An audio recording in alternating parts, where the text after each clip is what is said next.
Selamat sore, perkenalkan nama saya Umar, saya dari kelas Manajemen 1, NIM saya 2110417335. Di sini saya akan menjelaskan bentuk kerjasama Indonesia dengan negara lain dalam bentuk untuk meningkatkan perekonomian Indonesia.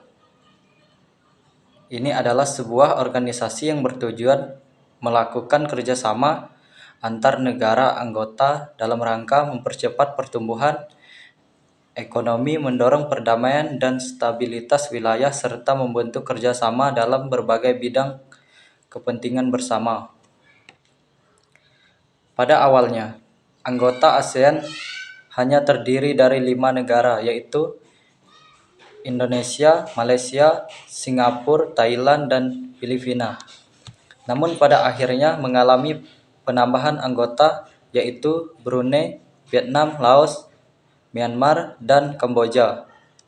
Indonesia sebagai salah satu pendiri dan anggota ASEAN tentunya memiliki peranan sendiri di dalamnya. Berikut adalah bentuk kerjasama bidang perekonomian antara Indonesia dengan negara ASEAN. Bentuk kerjasama Indonesia dengan negara ASEAN di bidang ekonomi. Kerjasama ekonomi ditunjukkan untuk menghilangkan hambatan ekonomi dengan saling membuka perekonomian negara-negara anggota dalam membuka perekonomian negara, menciptakan integritas ekonomi kawasan. Bentuk kerjasama ekonomi ini mencakup 1. Sektor industri. Kerjasama di sektor industri dilakukan melalui ASEAN Industrial Cooperation (AISCO). Beberapa proyek industri yang dilakukan oleh ASEAN meliputi industri pupuk yang ada di Aceh, Indonesia, dan Malaysia. Kemudian pabrik industri tembaga di Filipina, provinsi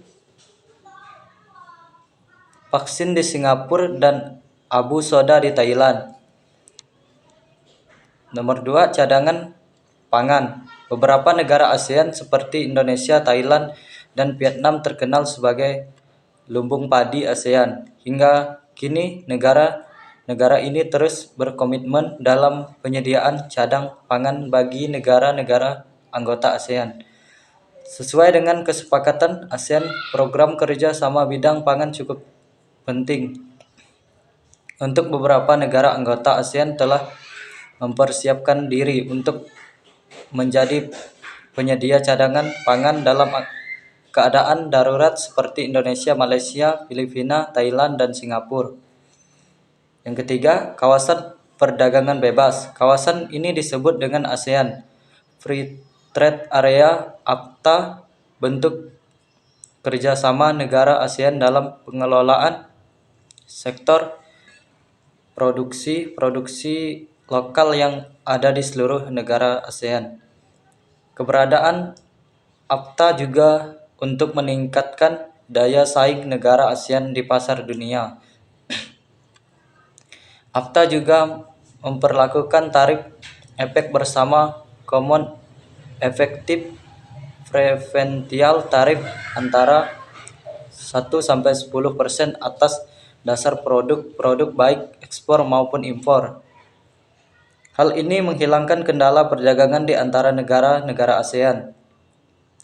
Selain 3 sektor penting di atas, kerjasama lain yang juga dilakukan antar negara ASEAN adalah kerja sama sektor jasa yang meliputi sektor transportasi dan telekomunikasi, pariwisata, dan keuangan. Saat ini sektor pariwisata menjadi salah satu sektor yang sedang diperhatikan sebagai penopang ekonomi dalam negeri. Sekian, terima kasih.